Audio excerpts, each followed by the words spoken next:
We're not just fighting an epidemic, we're fighting an infodemic. What he's talking about is the rapid global spread of false information. During my research, I came across 3 types of fake news and misinformation regarding the coronavirus. Number 1 was wrong health advice, which was, to be honest, sometimes pretty weird. For a moment, there was a belief that eating garlic would be able to get rid of the virus. People started to say that you should start drinking lukewarm water, and that's going to help you kill the virus. So they prescribed a homeopathic drug for prophylactic effect, and that was completely false information. Number 2 was false information about the origin or the spread of the virus. And the latest debate was that regarding 5G and how 5G connects with the coronavirus. It's thought that the Europeans brought it into the country and that it was not going to affect anyone other than white people at first. And the third one was general false rumors about the severity of the crisis. So many of these are real photos or videos, but they're taken completely out of context. This video claims to be taken in the US this year, but is actually a looting in Mexico in 2017. Some of them are just so outlandish. But in this corona crisis situation, it's sometimes really hard to distinguish between something that's true and something that's false. So how can we detect and stop the spread of fake news and misinformation? A former CIA analyst and a fact-checker from BuzzFeed will tell us. What we know about mis and disinformation is that it works because of panic, anxiety, fear, anger, and it really plays on people's instincts to pass it on, immediate worry, immediate anxiety. We're sort of in a situation where our brains often sort of shut off that critical thinking part that makes us stop when we see information. Instead of having that instinct of, I have to tell everybody in my life what I just learned, say, okay, maybe instead I can search it up and see if there is correct information available there. Misinformation means it's accidentally wrong information. Disinformation or fake news means it's intentionally wrong information meant to manipulate. Those can be found on social media or on fake news sites, or passed on via group chat by family or friends.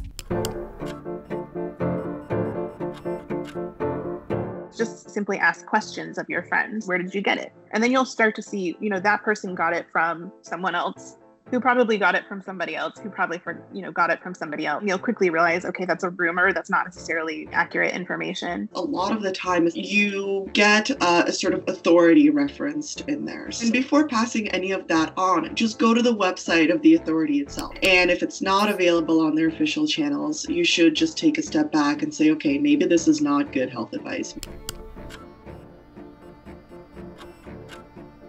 What do you think about memes? That style of sharing information that's text on an image is probably the most hazardous way to share information that there is. And that's because there's just absolutely no way you're getting the full picture. You're completely lacking context, you're completely lacking sources. And so I would say that if you're seeing a meme trying to pass on information about the virus in any way, just don't believe it.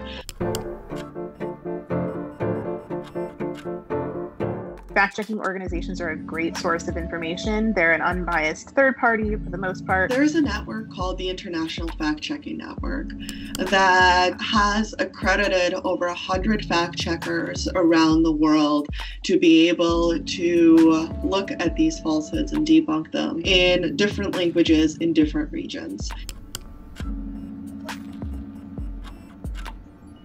So there are a few super easy online tools you can use to detect fake news. My favorite is Google Reverse Image Search. The person posting these pictures claims they were taken in Italy. You just right-click on one and go to search Google for image. It already says Venezuela bolivars on the streets.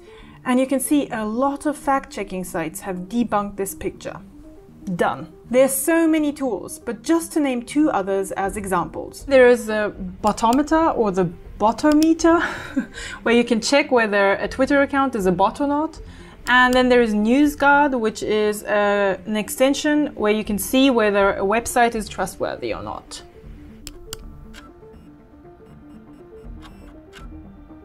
the best piece of advice really is like, do not insta share anything. Like, just take a breath, stop, you know, because it is that sort of like emotional reaction that it is obviously, you know, it's very, very understandable that we all are feeling these things, but that's what gets us into trouble. Obviously, passing on bad health advice can have direct and dangerous consequences. But spreading other types of wrong information about the virus can have less immediate but broader implications. A lot of the mis and disinformation that we see has spawned a lot of racism and a lot of hate. And that's a global phenomenon.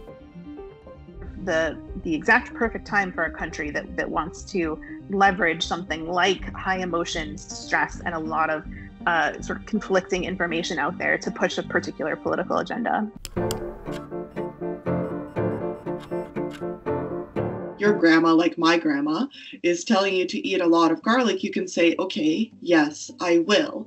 But the way this virus works is it can be carried even if you have no symptoms, which garlic is not going to help with. I think being really patient and trying to explain the facts to the best of your ability. Maybe providing somebody a fact check saying, hey, this isn't actually true, might not convince everybody, but it might stop it from spreading just a little bit more, and that's worth it to me.